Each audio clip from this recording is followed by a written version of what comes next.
வணக்கம் நண்பர்களே, நீங்கள் பார்த்து கொண்டு இருப்பது உங்கள் கௌசிகா ரிவ்யூ. சரி வாங்க வீடியோக்குள்ள போய் என்ன நடக்க போகுது அப்படின்னு சொல்லிட்டு பார்த்தீங்கன்னா, நம்ம மல்லி ஹாஸ்பிட்டல்லேருந்து வீட்டுக்கு வராங்களா, அப்போ அவங்களுக்கு ஒரு நற்செய்திங்க. அது என்னடா நற்செய்தி, சீக்கிரம் சொல்கிறேன் அப்படின்னு சொல்லிட்டு கேட்பீங்க. வேற எதுவும் நற்செய்தி இல்லைங்க, நம்ம மல்லி ப்ரெக்னெண்ட்டாக இருக்கேங்க, கங்க்ராச்சுலேஷன் அப்படின்ற மாதிரி ஒரு பக்கம் சந்தோஷமாக தான் இருக்குது. இப்படா எந்த சந்தல்றா அப்படின்னு சொல்லிட்டு ஒரு பக்கம் எல்லாருக்கும் தோணும். என்னங்க பண்ணுறது, ஏன்னா நிறைய டைம் நம்ம விஜய் வந்து உடம்பு சரியில்லாமல் இருந்தால அப்போ வந்து அப்படி அதனால் நம்ம மல்லி இப்போ ப்ரெக்னெண்ட்டாக இருக்காங்க. இதை கேட்கும்போது நம்ம மனசுக்கு அப்படியே சும்மா குளிர்ச்சியாக இருக்கும். ஒரு பக்கம் எப்படியோ குட்டி வெண்பா வரப்போகிறாங்க திருப்பியும் ஒருத்தர், இல்லைனா குட்டி விஜய் வருவார். அதை பார்க்கும்போது நமக்கே சந்தோஷமாக தான் இருக்கும். வெண்பா குட்டிக்கு இந்த விஷயம் தெரிஞ்சுன்னா, ஐயா எனக்கு தங்கச்சி வர போதே இல்லை தம்பி வர போதே அப்படின்னு சொல்லிட்டு சந்தோஷப்பட போகிறாங்க.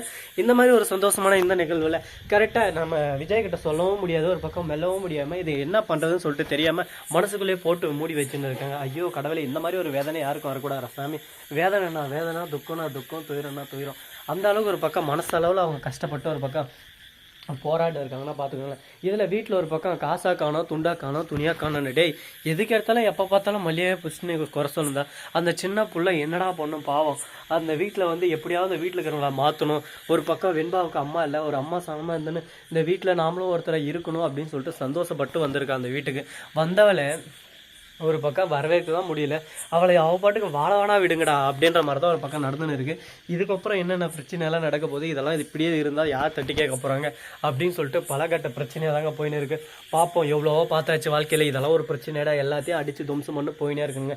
வாழ்க்கையில் எது ரைட்டு எது லெஃப்ட்டுன்னு நம்ம பார்க்கக்கூடாது. வாழ்க்கையில் எப்படி முன்னேறணும்னு சொல்லிட்டு அடுத்தடுத்த படிக்கட்டை பார்த்து நம்ம நோக்கி போயினே இருக்கணும். அப்போ தான் நம்ம வாழ்க்கையில் முன்னேற முடியும். அதை விட்டுட்டு ஒன்றுத்தே பிடிச்சி தொங்கியிருந்தால் வாழ்க்கையில் எப்போ போய் முன்னேற முடியாதுங்க. அதுதான் ஃபஸ்ட்டு ரூல்ஸு. இதை ஃபஸ்ட்டு நல்லா தெரிஞ்சுக்கணும். இன்னும் எவ்வளோ விஷயம் நம்ம தெரிஞ்சிக்க வேண்டியது இருக்குது. அதெல்லாம் எப்படி தெரிஞ்சுக்க போகிறோம், என்ன பண்ண போகிறோம், ஏது பண்ண போகிறோம்னு சொல்லிட்டு கூடிய விரைவில் கூடிய சீக்கிரம் பார்த்தா தான் தெரிய போகுது.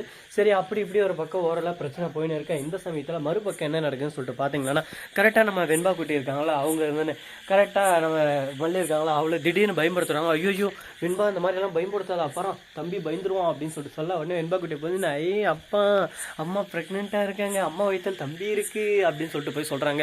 என்ன லூஸ் மாதிரி வளர்ந்துக்கிறா அப்படின்னு சொல்லிட்டு போய் பார்த்தா, ஆமாங்க அங்கே வந்து கரெக்டாக பேபி கிட்ட வந்து வச்சிருக்காங்க, அதில் பாசிட்டிவ்னு இருக்குது. அதை பார்த்ததும் விஜய்க்கு ஒரு பக்கம் ஷாக் ஆயிடுது. எப்படா அப்படின்னு சொல்லிட்டு, அடப்பாவி உனக்கே தெரியலடா அப்படின்ற மாதிரி தான் ஒரு பக்கம் இருக்குது. என்னங்க பண்ணுறது, ஒரு நெருப்பு குச்சி மறுபக்கம் பஞ்சு ரெண்டுத்தையும் ஒரே இடத்துல வச்சா பத்திக்காமையாக இருக்கும், பத்திக்கிச்சிங்க. இதுக்கு மேலே ஒன்றும் பண்ண முடியாது. எப்படியோ ஒரு சந்தோஷமான விஷயம் தான் இது. ஒரு பக்கம் ஸ்வீட் போட்டு கொண்டாடலாம். ஆனால் இந்த விஷயம் ராஜேஸ்வரிக்கும் ரஞ்சித்துக்கும் தெரிஞ்சுன்னா வயிறு எரிஞ்சு போடுவாங்க. எப்படியானா அந்த குழந்தைய அழிக்கணும்னு சொல்லிட்டு பல விதத்தில் ஒரு பக்கம் தீட்ட ஆரம்பிக்குவாங்க. இந்த திட்டத்தில் அவங்க திட்டம் எதுவுமே பழிக்கக்கூடாதுன்னு சொல்லிட்டு நான் ஒரு பக்கம் கடவுளை வேண்டிக்கிறேன்.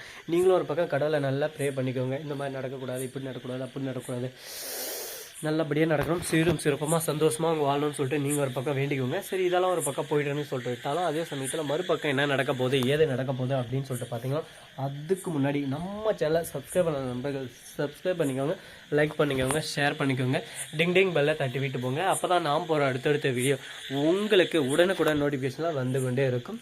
மிக்க நன்றி. தேங்க்ஸ் ஃபார் வாட்சிங். Tata, see you. நன்றி, வணக்கம், வந்தனம், வருக தருக.